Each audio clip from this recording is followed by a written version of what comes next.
Ini adalah lanjutan dari diskusi kita mengenai penyusunan hipotesis.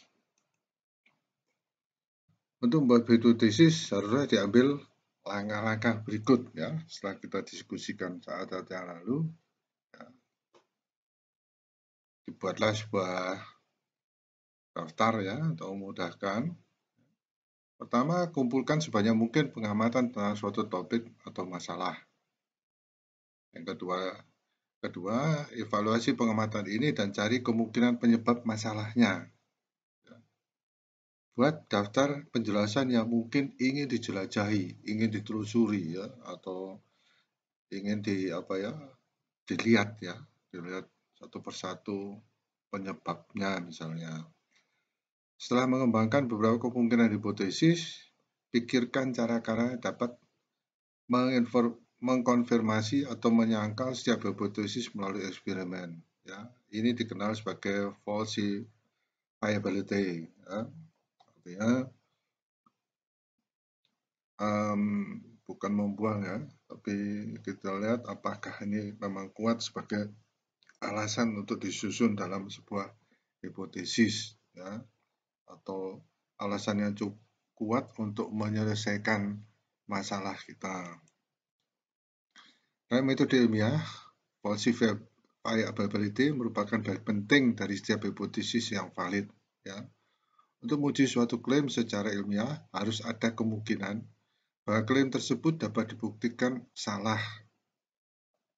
Ini memang agak sulit ya, tapi kalau Anda sampai pada tingkat tersebut, ya, akan lebih mudah Anda menulis atau melakukan suatu penelitian. Ya.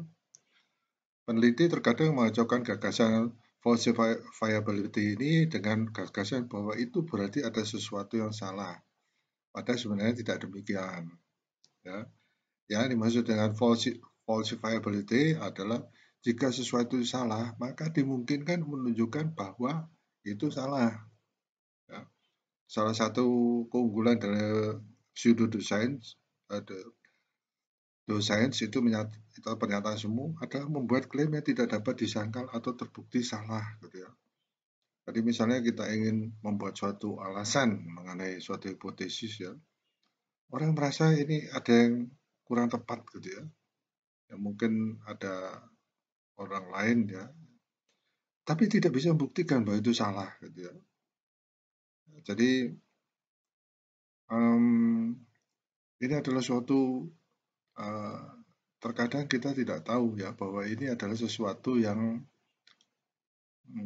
dipengaruhi ya pada diskusi kita yang lalu ada beberapa yang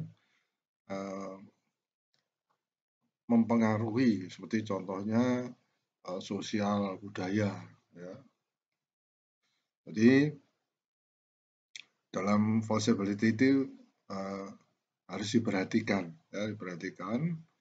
ya, bukan berarti dihindari ya, malah harus dibuktikan. Mungkin akan saya jelaskan sedikit mengenai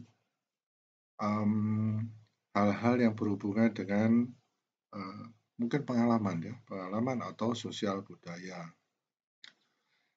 Definisi operasional variabel adalah faktor atau elemen yang dapat diubah dan dimanipulasi dengan cara yang dapat diamati dan diukur. Saya kira ini hanya untuk review aja ya, mengingatkan ya apa yang disebut dengan variabel. Ya. Namun peneliti juga harus menentukan bagaimana variabel tersebut akan dimanipulasi dan diukur dalam penelitian. Ya.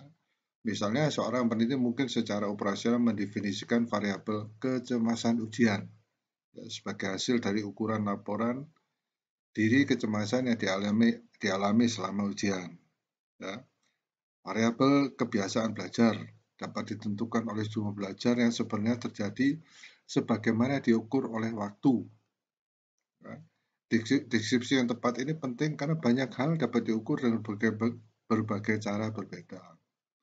Salah satu prinsip dasar dari semua jenis penelitian ini adalah bahwa hasil harus dapat direplikasi. Ya. Jadi diperbanyak. Dengan secara jelas, merinci secara spesifik bagaimana variabel diukur dan dimanipulasi peneliti lebih dapat lebih memahami hasil dari mengulangi penelitian jika diperlukan. Jadi diulangi ya untuk membuktikan benar atau enggak gitu ya. Nah, mungkin Anda akan bertanya, itu apa boleh diulangi? Ya kita mencoba, boleh itu. Ya. Misalkan ada contoh gitu ya, air yang keruh kemudian diberi suatu katakan zat kimia gitu ya. Ini pasti berubah. Terus Anda merasa bahwa zat kimia tersebut berwarna coklat atau gimana? Masa bisa membuat air itu jernih? Ya, Anda mencoba, boleh. Ya, untuk meyakinkan bahwa itu bisa Anda pakai misalnya sebagai referensi. Beberapa variabel lebih sulit untuk didefinisikan daripada variabel lainnya. Ya, bagaimana Anda secara operasional mendefinisikan variabel seperti agresivitas, agresif gitu ya. Untuk alasan etika yang jelas, peneliti tidak dapat menciptakan suatu situasi di mana seseorang berperilaku agresif terhadap orang lain. Ya. Untuk mengukur variabel ini, peneliti harus membuat suatu pengukuran yang menilai perilaku agresif tanpa merugikan orang lain. Dalam situasi ini, peneliti mungkin menggunakan tugas simulasi untuk mengukur agresivitas. Nah, ini sebenarnya harus disebutkan ya. Ada banyak hal ya mengenai apa yang disebut dengan etika penelitian. Ya. Apalagi yang berhubungan dengan manusia atau sosok pribadi. Ya. Ya, untuk itu misalnya contoh ya, etika penelitian itu juga diberlakukan misalnya pada binatang. Contohnya ya, kita tidak boleh seenaknya memakai binatang percobaan. Nah, itu ada etikanya, ya, apa yang harus dilakukan ya. Misalnya contohnya, kita memakai hewan, ya kita tahu ya banyak penelitian melakukan apa istilahnya uji percobaan ya. Itu ada etikanya. Jangan sampai yang kita objek yang kita teliti itu menderita. Ya, ada banyak hal. Ya. Jadi bukan etika terhadap manusia, misalnya kita menuduh ya istilahnya ya. Orang itu agresif kenapa? Itu tidak boleh. Ya, jadi kita harus membuat suatu pernyataan atau statement yang bijaksana. Karena kalau tidak itu merugikan orang lain. Checklist hipotesis. Ya, apakah hipotesis telah berfokus pada sesuatu yang sebenarnya dapat diuji? Ya, kalau Anda membuat hipotesis, dia sudah fokus ya? Apakah hipotesis atau pernyataan yang Anda buat itu dapat diuji? Ya. Yang kedua, apakah hipotesis sudah mencakup variabel independen dan dependen? Ya, ini berhubungan dengan variabel-variabel yang dapat dipengaruhi. Ya. Ada variabel yang berubah ya, karena ada variabel lain yang diubah. Ya. Yang ketiga, bisakah variabel dimanipulasi? Ya. Bisakah hipotesis diuji tanpa melanggar standar etika? Nah, ini yang perlu diperhatikan. Jadi ini adalah sebagai singkatan. Jadi yang tadi dari penjelasan tadi kita membuat sebuah daftar yang seperti ini ya, checklist hipotesis ini ya. Hipotesis seringkali mengikuti format dasar. Ya. Jika ini terjadi, maka ini akan terjadi. Ya, variabel yang satu tergantung, satu ada variabel yang bisa diubah. Salah satu cara untuk menyusun hipotesis adalah dengan mendeskripsikan apa yang akan terjadi pada variabel dependen jika dibuat perubahan pada variabel independen. Ya. Ini mumpung kita sampai di sini ya, kita lihat bahwa hipotesis sebenarnya adalah sebab dan akibat. Itu yang paling mudah. Ya. Jadi Anda membuat hipotesis, ya seharusnya ada yang disebut dengan sebab akibat. Ya. Meskipun sebab akibat itu beruntun, ya tidak apa-apa. Ya, memang itu yang paling baik. Ya, contohnya, Anda tidak bisa langsung mengatakan bahwa akibat tingkah lakunya seperti ini, orang menjadi sakit keras. Loh, kenapa itu?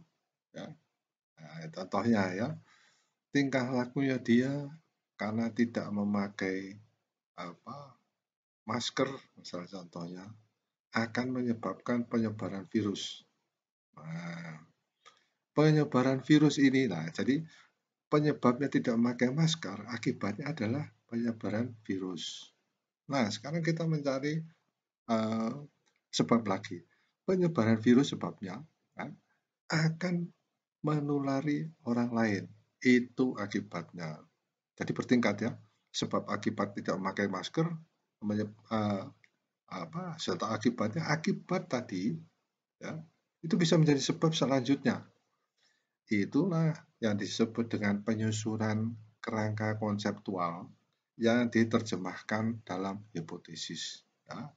Itu perlu diperhatikan. Ya. Sering orang secara jalan pintas mengatakan hipotesis itu harus sebab akibat.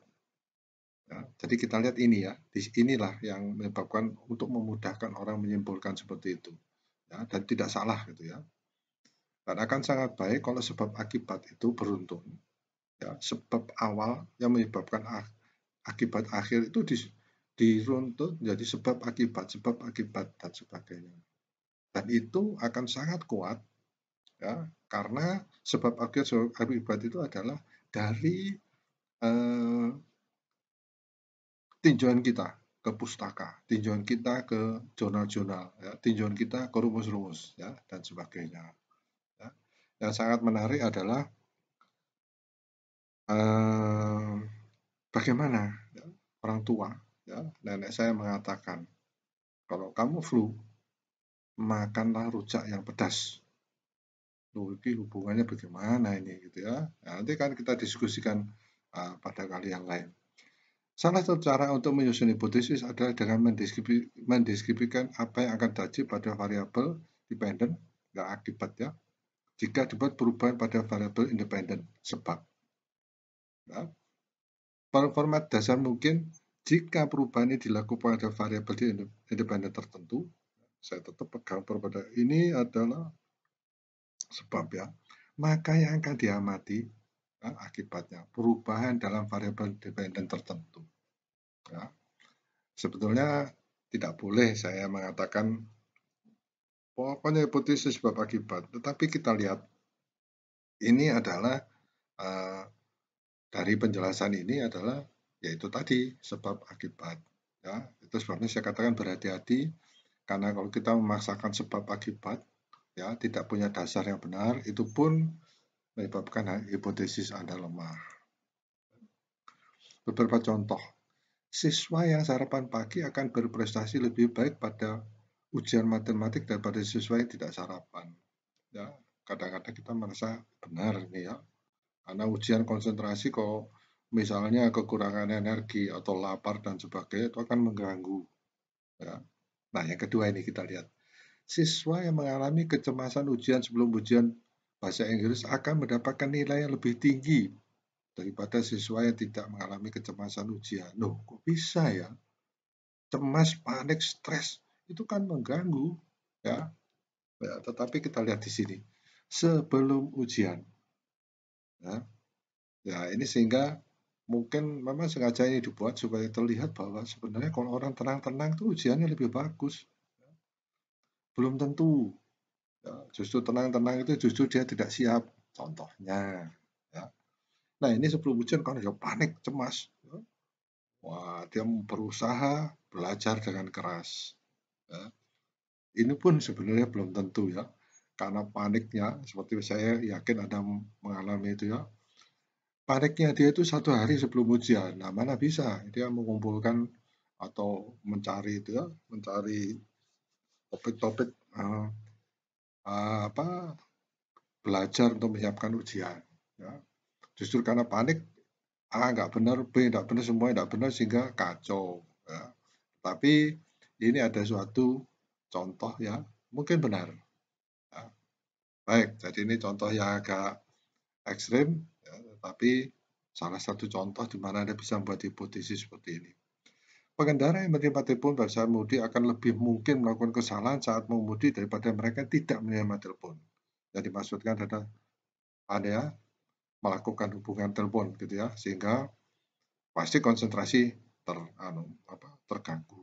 Ya, itu berdasarkan apa? Wah, ada berita ya kecelakaan karena dia menerima telepon ya, dan sebagainya. Setelah seorang peneliti menyusun hipotesis yang dapat diuji, langkah selanjutnya adalah memilih desain penelitian dan mulai mengumpulkan data. Ya, metode penelitian sangat bergantung pada apa yang mereka pelajari. Ada dua jenis metode penelitian, yaitu penelitian deskriptif dan penelitian eksperimental. Ini khusus ya saya sebutkan di sini. Ini adalah bentuk-bentuk yang garis besarnya ya penelitian. Penelitian deskriptif seperti studi kasus, observasi naturalistik, dan survei sering digunakan ketika tidak mungkin atau sulit untuk melakukan eksperimen. Ya. Metode ini paling baik digunakan untuk menggambarkan berbagai aspek perilaku atau fenomena psikologis. Setelah peneliti mengumpulkan data dan menggunakan metode deskriptif, ya, studi korelasional kemudian dapat digunakan untuk melihat bagaimana variabel terkait. Jenis metode penelitian dapat digunakan untuk menyelidiki hipotesis yang sulit diuji secara eksperimen. Ya, umumnya ini diuji secara statistik. Ya, itu jarang ya orang-orang teknik mesin melakukannya, tapi ada.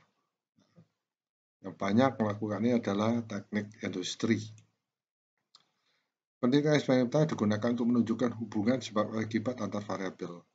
Dalam sebuah eksperimen, peneliti secara sistematis memanipulasi variabel minat, dikenal sebagai variabel independen, dan mengukur pengaruhnya terhadap variabel lain, dikenal sebagai variabel dependen. Tidak seperti studi korelasional yang hanya dapat digunakan untuk menentukan apakah ada hubungan antara dua variabel. Apakah variabel ini mempengaruhi atau tidak dan sebagainya.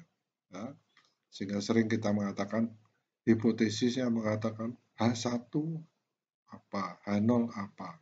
Ya, tolong Anda mereview mengenai penelitian yang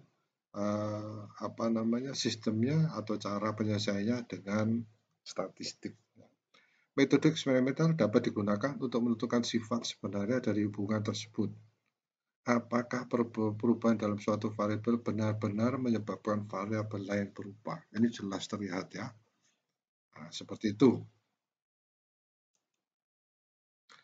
Hipotesis adalah bagian penting dari eksplorasi ilmiah apapun. Ini mewakili apa yang diharapkan peneliti dalam studi atau percobaan, ya. Di mana dalam situasi di mana hipotesis tidak didukung oleh penelitian, penelitian tersebut tetap memiliki nilai, ya, meskipun nggak ada hipotesis. Ya. Ini juga agak sulit ya. Kadang-kadang kita tidak menyadari bahwa sebenarnya ada hipotesis itu ya. Penelitian semacam itu membantu kita lebih memahami bagaimana aspek-aspek yang berada dari dunia alami berhubungan satu sama lain. Ini juga membantu kami mengembangkan hipotesis baru yang kemudian dapat diuji di masa mendatang.